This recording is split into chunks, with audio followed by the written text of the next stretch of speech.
Ngayong araw guys, humuli naman kami ulit ng mga alimango kasi nga guys, maraming bumibili ngayon. Nagtaan kami guys ng panak na panghuli para meron kami maibenta. Kaya samahan nyo kami guys sa pagtataan ng panak at kung paano natin guys nahuli itong mga alimango na nandito sa mangroves. Medyo marami rin talaga guys yung nahuli namin ngayong araw at grabe, sobrang tatapang guys ng mga alimango naming nahuli.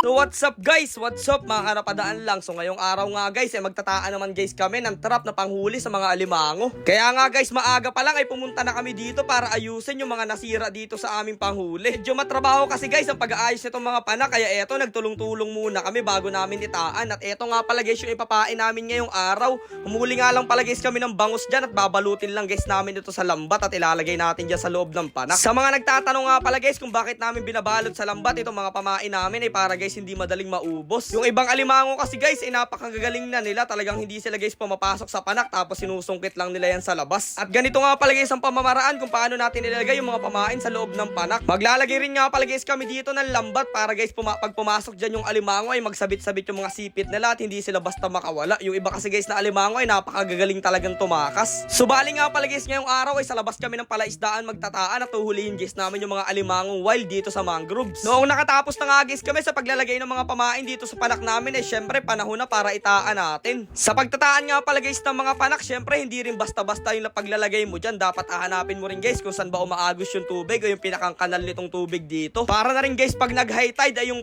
amoy ng pamain guys o yung lansa ng isda ay maamoy ng mga alimango na nandyan lang sa buong paligid. At kadalasan nga pala guys pag nagtataan kami ng panak ay tinatabunan nga pala guys namin ng mga dahon yung buong paligid para na rin guys hindi makuha ng mga alimango sa labas yung mga pamain sa loob at mapilitang silang dito dumaan sa galaw. Sa pagtataan nga pala guys namin ng panak ay hindi lang alimango yung nahuhuli namin. Minsan guys nagkakataon na nakakahuli guys kami ng mga bayawak. Pero guys pinapakawala namin yun kasi hindi naman namin kinakain yun at bawal din hulihin dito sa lugar namin. At oo nga pala guys itong mga nakaraan ay may nabasa kami sa comment section na bakit hindi daw kami tumutulong sa mga tao ay napakalaki naman daw guys ng followers namin. At paniguradong malaki daw guys yung kita namin kasi maraming nanonood sa bawat vlog namin ginagawa. Pero eto lang guys ang masasabi ko, hindi naman guys sa lahat ng bagay ay kailangan natin ipakita yung pagtulong natin sa kapwa. As long guys na alam mo sa sarili mo na tumutulong ka, hindi mo na kailangan ipaalam pa sa iba. Medyo magulo kasi guys ang kalakaran dito sa mundo ng social media. Pag kasi guys lagi ka nagpapakita na tumutulong ka sa kapwa ay sinasabi nila ay ginagawa mo lang content o pinagkakitahan mo lang yung mga taong tinutulungan mo. Tapos pag hindi mo naman guys binidyo yung mga tinutulong mo sa mga tao ay sasabihin naman nila na laking-laki daw na sinasahod mo ay hindi ka naman daw guys tumutulong. Tunay talaga guys na wala ka talagang palulusutan sa mga taong ayaw sa'yo at sa taong maraming nasasabi. Kaya guys ang payo ko sa inyong gawin ay piliin nyo lang kung saan kayo masaya. Napakaikli lang kasi guys ng buhay, kailangan talaga nating enjoyan pero sa mabuting paraan. Tapos ayun na nga guys, balik na nga pala tayo dito sa pagtataan natin ng panak. Bali nga guys, ito nga pala ay kinabukasan na at papandawin na natin yung mga tinaan natin panak. Isang gabi nga pala guys nating iniwan yung mga panak na yan at ngayon babalikan natin. Ito nga guys, isang panak na tinaan namin ay malapit lang sa butas ng alimango na naglulungga dito sa ilalim ng puno. At ayun guys, hindi tayo napahiya at hindi tayo nasiro. Pumasok talaga guys siya dito sa trap natin. Ayan guys, kitang kita nyo. Alimangong pula nga pala guys yung nahuli natin ngayong araw at medyo mataba rin yan kaya tuwan-tuwa na kami. Mukhang swertewari guys tayo ngayong araw kasi unang pandaw pa lang natin nakahuli na kaagad tayo ng alimango. At baka nga pala guys hindi pa kayo nakapollow sa page namin pero palagi kayo nanonood ay sana po ay mag-follow na kayo para lagi kayo updated sa masayang adventure at syempre sa napakasarap nating food trip. At isang tips pa nga pala guys sa pagtataan nyo ng panak, dapat nga pala guys alam nyo, tandaan nyo kung saan yung mga tinaan nito mga ganitong panak kasi guys pag nalimutan nyo ay paniguradong hindi nyo na talaga ito makikita. Subali nga guys 15 pieces yung tinaan namin panak kahapon kaya eto isa-isa na rin guys namin hinahanap kung saan ba namin sila naitaan.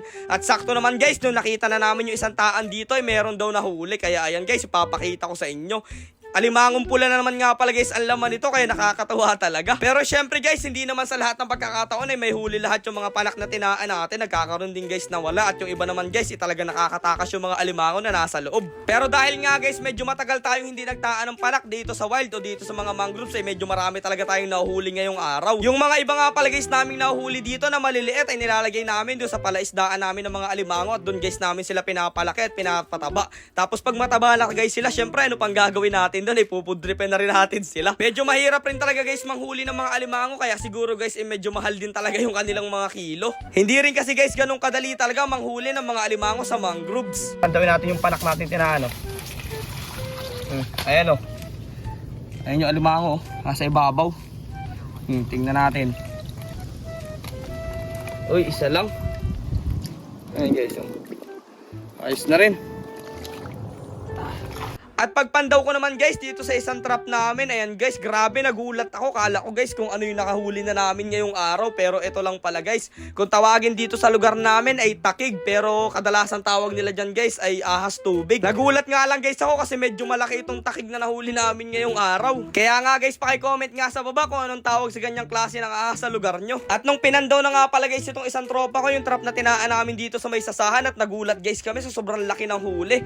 Kala nga guys namin walang laman ito, pero ayun guys, grabe, nakakatuwa talaga ngayong araw. Malaking ayamang banahaw guys yung nahuli natin dito, at medyo matapang rin talaga yan. Buti na lang guys hindi siya nakatakas, kasi kayang-kaya niyang punitin yung mga lambat na nakabalot dito sa ating panghuli. Mukhang meron na guys tayo maiibenta sa mga tao at mga followers natin na naghahanap ng mga alimango. Pag nandito talaga guys kayo sa lugar namin, talagang sobrang daming mga alimango at mga sugpo dito, at kung ano-ano mga pwede yung food tripin. Kaya sa mga followers namin yan guys na gustong bumisita, pwede kayo, at ipapatikim din namin sa inyo guys yung giant talaba na sobrang lalaki. Pagkatapos nga guys namin pandawin yung mga panak na itanaan namin, syempre panahon na para talian na natin yung mga nahuli nating alimango. Medyo mag-iingat nga lang pala guys tayo sa pagtatali nito, katulad nitong isang alimango guys na medyo maliit, talaga namang napakatapang niya at ang tilos ng sipit. Ito yung mga nahuli namin lahat na alimango sa pagtataan ng panak. Ayun, lapit mo kasi.